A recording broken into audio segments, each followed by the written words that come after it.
Morning, dear children. Are you enjoying the online classes? Today, in our history class, we will begin chapter number 2, that is the Age of Revolution. In this chapter, we will talk about the 2 points, two themes, that is the American War of Independence and the French Revolution. These two things we will mainly talk about in this chapter.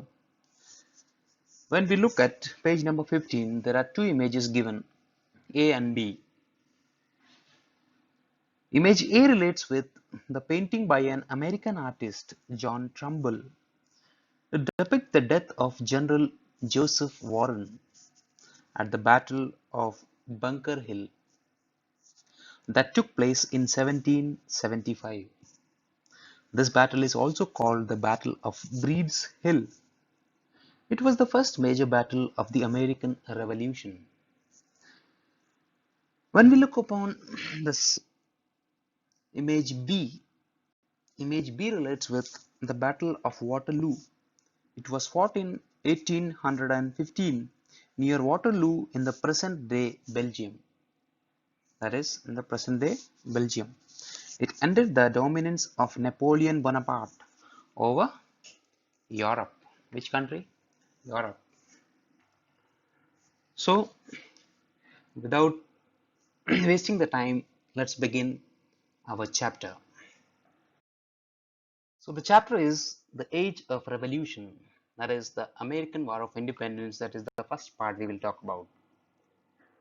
The American War of Independence. The American War of Independence was the world's first organized political upheaval in which 13 British colonies in North America rejected the governance of the Parliament of Great Britain and the British monarchy to become the United States of America. Let's have the introduction of the chapter. That is, the American Revolution took place from 1775 to 1783.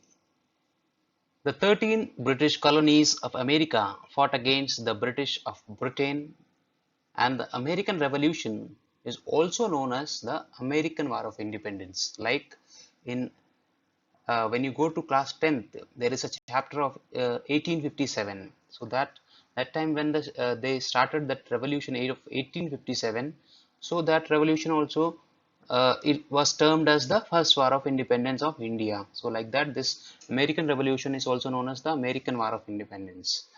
Many battles were fought to obtain individual rights. So they were lacking the individual rights. So these battles were fought to obtain the individual rights only for people of British colonies in America.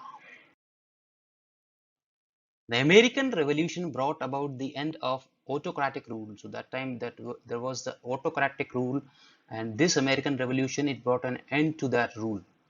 It helped to establish the United States of America with a democratic form of government that was lacking there, and this revolution helped America with the democratic form of government.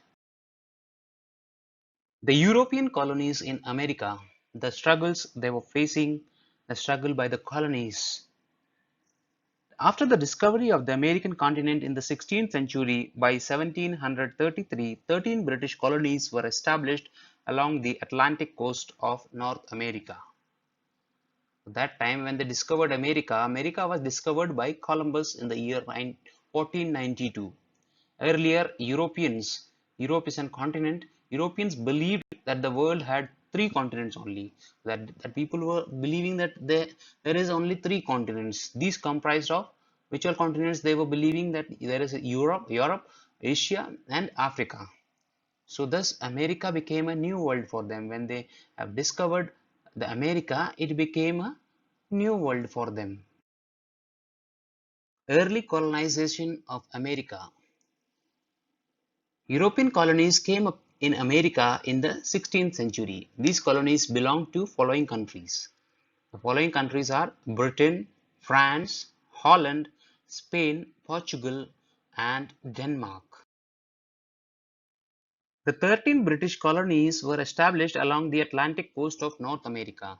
The 13 British colonies located along the east coast of North America were New Hampshire, Massachusetts, Rhode Island, Connecticut, New Jersey, New York.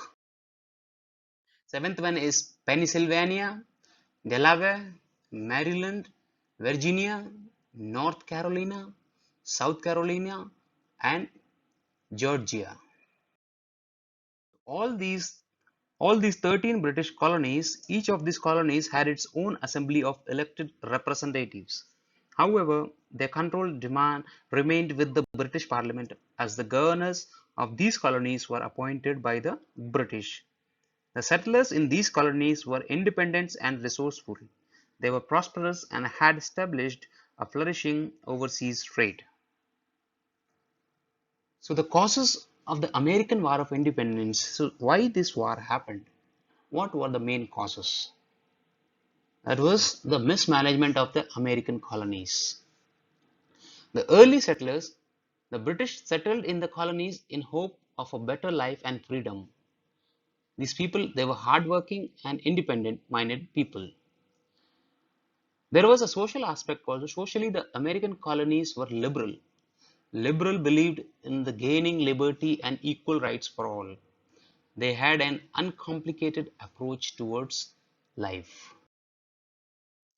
In this colony, the governor headed the assembly in the colonies.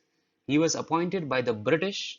The assembly members had no power over the governors. England wanted to exploit these colonies. The colonists wanted to govern and expand their own commerce, but British government passed laws benefiting England at the expense of colonies. At their own expense only, British government want to benefit England. The British government felt that profits made in the colonies rightfully belonged to Great Britain. They imposed a series of heavy taxes followed by laws that were aimed at putting economic restrictions on the way business were conducted in the colonies. These measures proved to be extremely unpopular in America. By 1763, Great Britain possessed vast territories in North America. The British expected the colonies to contribute towards the defense of their territories.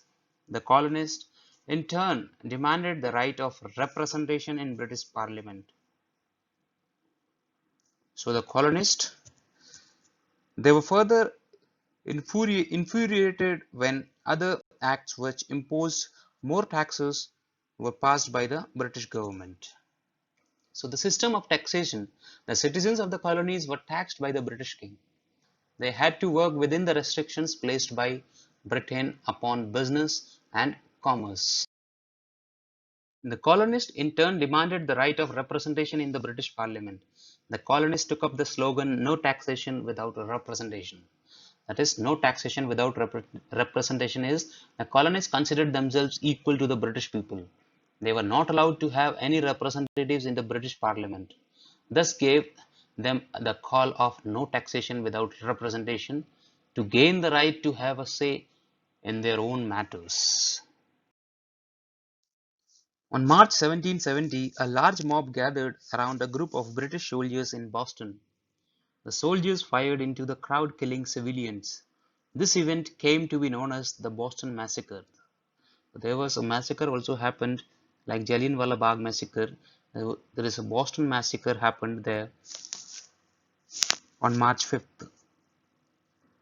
Soon after, the colonists intensified their demands to the right to govern themselves. They stated that British laws were oppressive and exploitative, and they therefore had no right to govern the American colonies. The Boston Tea Party is a name given to an event that occurred in 1773, but in the book it is given 1770. A British ship was stationed at the Boston harbor. It was raided by a group of colonists dressed as Red Indians. So these colonists only, they are dressed in red color, and that time they were termed as Red Indians. So they raided that ship. These colonists threw 340 crates containing tea into sea. From the ship, they threw the 340 crates into the sea from the ship. Now here question arises that what was the reason for protest? The colonists were not happy with the new exploitative taxes which were imposed on them. They especially disliked the tax imposed on tea. On tea, they have imposed a tax. The tea event which happened that you can read on page number 18 on December 1773, a group of American revolutionaries boarded the ship of English East India Company at the Boston harbor. They dumped 342 chests of tea into the Boston harbor to protest against the tax on tea and the monopoly of the English East India Company. This event came to be known as the Boston Tea Party. It remains a significant part of the American patriotic lore. Now, the Tea Party movement is an American political movement that emerged in the 21st century to support reduction in the United States national debt and federal budget deficit by reducing the government's spending and taxes. Its name is derived from the Boston Tea Party of 1773, which I was talking about. Anti-tax protesters in the United States have often referred to the original Boston Tea Party for inspiration. In 2001, some activities mailed tea bags to legislatures and other officials as a symbol act of this protest. The Intolerable Acts. The British responded to the American protest by passing several punitive laws, which were so harsh that these came to be known as the Intolerable Acts. The laws were aimed at punishing the people of Massachusetts for their actions during the Boston Tea Party. These laws took away the right of the colonists to self-governance and closed the Boston harbor till the East India Company was repaid for its losses. In response, Parliament passed series of measures collectively known as intolerable tax. This passed many measures including closure of Boston port closure of Boston Tea Party, and this only lit the fuse for the American War of Independence. So this only became the main spark. The Continental Congress appealed to King George III. The colonists sent their representative to make an appeal to King George III. The event took place in Philadelphia in 1774. These colonists appealed to British Parliament to withdraw unjust acts framed against them. In September 1774, the delegates from the 12 colonies met at a convention in the Philadelphia known as the First Continental Congress.